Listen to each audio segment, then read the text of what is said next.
2014 Peterbilt. Customer states it won't start, and when it does start, it won't stay running. We're gonna do a quick diag and see if it is electric, if it's an injector, or if it's fuel supply issue. This is most likely, I don't even know what engine. It's an ISX. I know it's a Cummins. It's either an ISX 12 or a 14, or it could be a 15. I don't know. We're fixing to find out.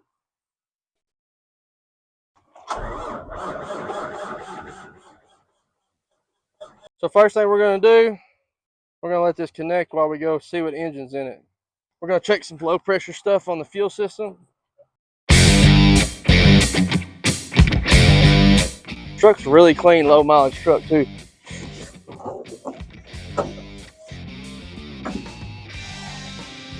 First thing I always do is I go look at this right here. As y'all can tell, that don't look good. That's a bunch of material and stuff in there. So, what that leads me to believe, we might not necessarily have maintenance this truck like it should have been. And I'm not saying that they didn't know better. Yeah, this is going to be a ISX 12 liter Cummins. They're good engines. I'm a Cummins guy, so I like them. I think we have fuel, so that's not the issue. How clean the fuel is, that might be the issue. But so what we're going to do, we're going to check fuel pressure. We're going to watch high pressure fuel, actual versus desired, when we turn it over and see what it's doing. We can pull a diagnostics report real fast, see what the last code was, see what it is now. You know, the batteries sound a little low on it, so it could have something like an intermittent battery supply. I've seen the 2509. I mean, we'll see what it says. So right off the bat, I see coolant level sensor 1 circuit voltage below normal or shorted. So that can actually cause the vehicle not to start. Now, let's check the freeze frame data. Active, that's an active code. We're going to do this. We're going to go check that and see. It's unplugged right now. And the wires are jumped.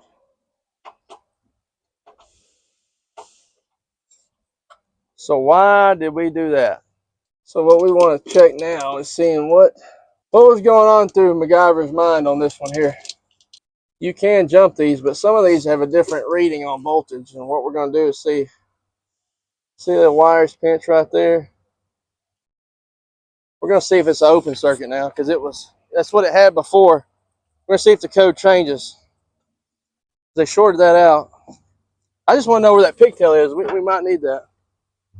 Battery's low on this truck. We're going to have to get a jump box on it and get our voltage up, and they respond slower when the voltage is low. So all the stuff you're hearing is it's going through its key cycle. It's actuating all the air brakes, the solenoids, and the transmission, all the stuff. That's what you hear when these trucks, all it does is function test to make sure that, hey, when I crank this truck up, this is going to work. So before it starts up, and you can even start these trucks, it runs the key cycle. It actuates, turns everything on and off, make sure it works to keep, whoever's driving it safe. So if you fire it up and go, oh crap, dude, I don't have brakes or this, it's going to tell you before it won't let it move.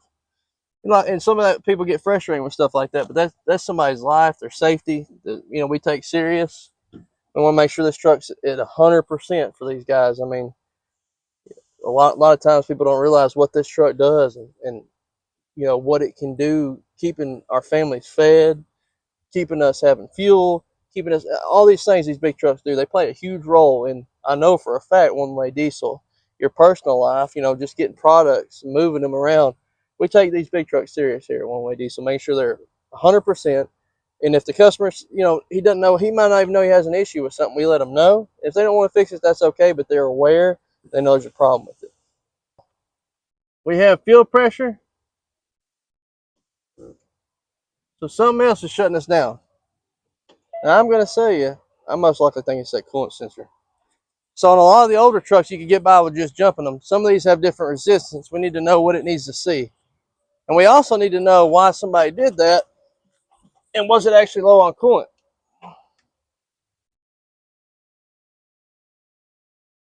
I smell diesel. So that tells me right there, sensor's bad. We have diesel in the coolant, which means cups, head issue. something of, you know, it's definitely in the head. That ain't good. We still got to figure out why it won't start. It should still start. So if he was jumping this, we need to figure out what this sensor is trying to see. And these usually just pop right out.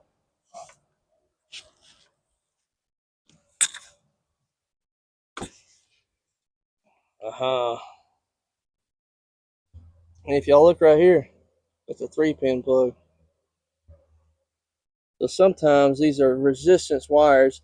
It might not, and it doesn't mean necessarily that it used all 3 pins, but it jumped them and it got a resistance, or you know, around there. So we got corrosion here. That's going to cause us not to read low coolant level. But we got to figure out what we got here. So we need to see if we can find the pigtail for that, because I honestly don't know the pinout on this. We'll have to look that up. But my gut and my guess is going to say it doesn't start because it's making fuel pressure. So we know it's got that. You know, the customer was told from whoever diagnosed this truck prior coming to one-way diesel that it had no fuel pressure and number 1 injector was bad. I completely don't think that's it at all. I disagree with that completely. So what we're going to do, we're going to hope that this guy cut this plug off and threw it in the truck somewhere so I can get the correct pin out, or we go look it up.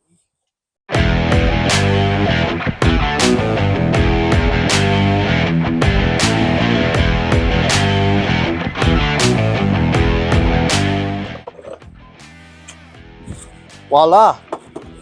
You know, working and doing this business for so long, it's almost a psychological thing. Most people do not throw these away, and then they jump to conclusions also and just cut stuff off like this. What I do is I call it the paper clip trick. I take a paper clip and I'll pull this and I'll just jump the thing. If you're testing it like that, not cutting the wires off like that. If you're watching this video, please don't do that anymore. It's costing your customers money. It really is. Or if you were driving this truck and you did that, just call me, please. Because now we're going to have to solder these wires back on. Then we're going to ohm out the sensor. What I do with that thing, it was up there. This is short people problem. And as we can tell, it's 3-pin plug. And then look at that. Those 2 pins were used. It's a lot faster for me to just have the actual pigtail, so I don't have to walk all the way to the shop. I know it sounds like I'm lazy. I am lazy. It's okay. Now I know which pins they go. We can hook it back up. And then if we need to jump it, we'll just unplug this. We'll jump these 2 pins with a paper clip. That's what I do. Move to the next step. But we do know, hey, it's got fuel pressure. Everything's working, but it won't start. So that means it's not firing injectors. And the reason it's not firing injectors, it's told not to from something like this. So we'll get that done. Be right back.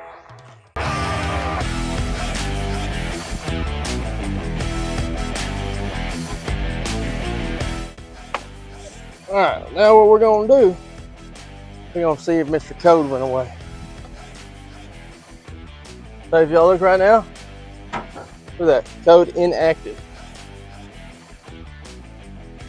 So it might start. We're gonna need more RPM. Cody, you got a jump cable? No engine light. So if it don't start, it's something completely unrelated, but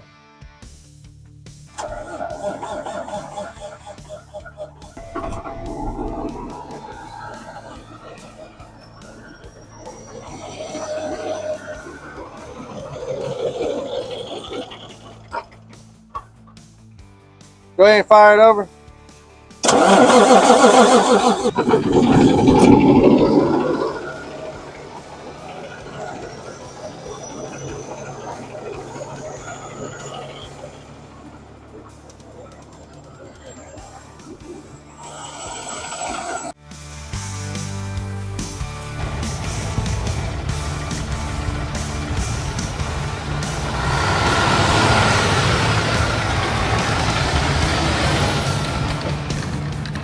All right, so we had some water in the fuel. We got all that cleaned out. Got new fuel filters on it. Got his low coolant sensor fixed. Spliced back together. Truck's running great. Ready to get it back on the road so they can get back to work with this thing.